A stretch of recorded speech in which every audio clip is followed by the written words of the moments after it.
City centre में स्वागत है आपका। मैं हूं अमृत तिवारी और अहम खबर बीजापुर से, जहां करेगुट्टा की पहाड़ी पर ऑपरेशन संकल्प जारी है। लगातार नक्सलियों को घेरने के लिए जवान आगे बढ़ रहे हैं। पहाड़ी के चारों तरफ लॉन्च पैड से हेलीकॉप्टर मूवमेंट तेज की गई है। ऑपरेशन में DRG, STF, cobra, CRPF, BSF, ITBP, CF शामिल है। तो लगातार ऑपरेशन की तस्वीरें सामने आ रही है। इस बीच बड़े अपडेट से आपको रूबरू करा दे बीजापुर से बड़ी खबर, जहां करेगुट्टा की पहाड़ी पर ऑपरेशन संकल्प जारी है और इस अभियान के तहत नक्सलियों को घेरने के लिए लगातार जवान जो है वो आगे बढ़ते हुए नजर आ रहे हैं। सहयोगी जुल्फिकार अली हमारे साथ फोन लाइन पर जुड़ गए हैं। बताएं क्या है अपडेट। ये ऑपरेशन 5वें दिन भी लगातार जारी है और अब शाम का वक्त हुआ है, तो ऐसे में शाम के वक्त जो हमारे जवान हैं वो एक सेफ ठिकाने में रुकते हैं, क्योंकि ये बड़ा ऑपरेशन लॉन्च किया गया है और कहा जा रहा है कि 50,000 से ज्यादा जवान शामिल हैं और करेगुट्टा की जो पहाड़ियां हैं उसको चारों तरफ से घेरा गया है। हिड़मा की जो बटालियन नंबर 1, जिसे सबसे ज्यादा खूंखार बटालियन कहा जाता है और सबसे मजबूत बटालियन कहा जाता है, उस बटालियन को माओवादियों की सुरक्षा बलों ने घेरा है और चारों तरफ से उनका जो जवान है हमारे वो ऊपर अंदरूनी इलाके में बढ़ रहे हैं और ये घेरा जो है बहुत मजबूत है। इसका असर इससे समझा जा सकता है कि ये इस ऑपरेशन को 1 दिन या 2 दिन का ऑपरेशन ना माना जाए। सुरक्षा बल भी इस बात को मान के चल रहे हैं कि एक टेस्ट मैच की तरह ही ये लंबा ऑपरेशन चल सकता है, क्योंकि जो करेगुट्टा की जो पहाड़ियां हैं उसके अगर देखें तो 200 से 250 किलोमीटर का इसका सर्कमफ्रेंस होता है और उस चारों तरफ से पहाड़ी के ऊपर चढ़ना तो इतना मुश्किल ऑपरेशन है, इसे आसान ऑपरेशन नहीं कहा जा सकता, क्योंकि समतल मैदानों में अगर हम जाएं तो उस जगह पे 5 से 7 किलोमीटर चलने आसान होता है, लेकिन अगर पहाड़ी में अगर आपको 5 से 7 किलोमीटर चलना हो तो बहुत ही ज्यादा मुश्किलें होती हैं।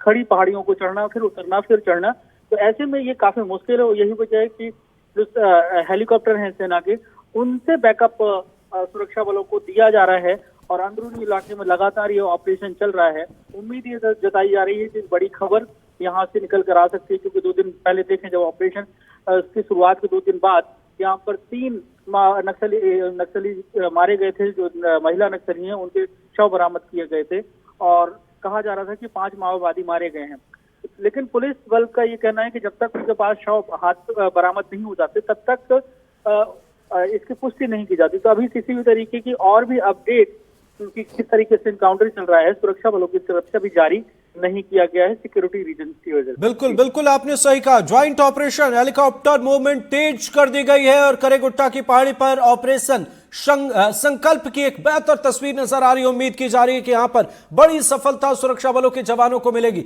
बहुत बहुत शुक्रिया, आप नजर बनाए रखें, आगे भी आपके पास आएंगे अपडेट्स के लिए, नजर बनाए रखें आप। और हम आपको कुछ तस्वीरें भी दिखा रहे हैं, लेकिन देखना होगा इस ज्वाइंट ऑपरेशन में कितनी सफलता मिलती है।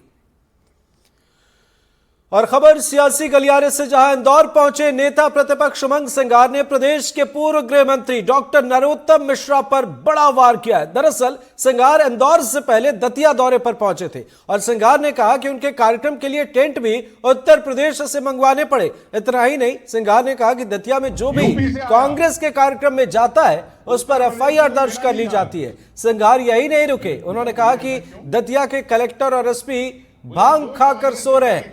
जो करता उस पे केस। मैंने पहली बार देखा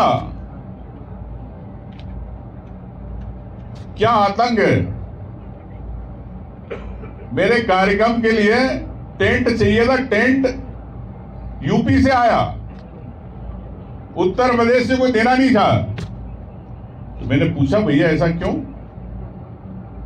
बोले जो कांग्रेस के कार्यक्रम में जाता जो करता उस पे केस, झूठे केस।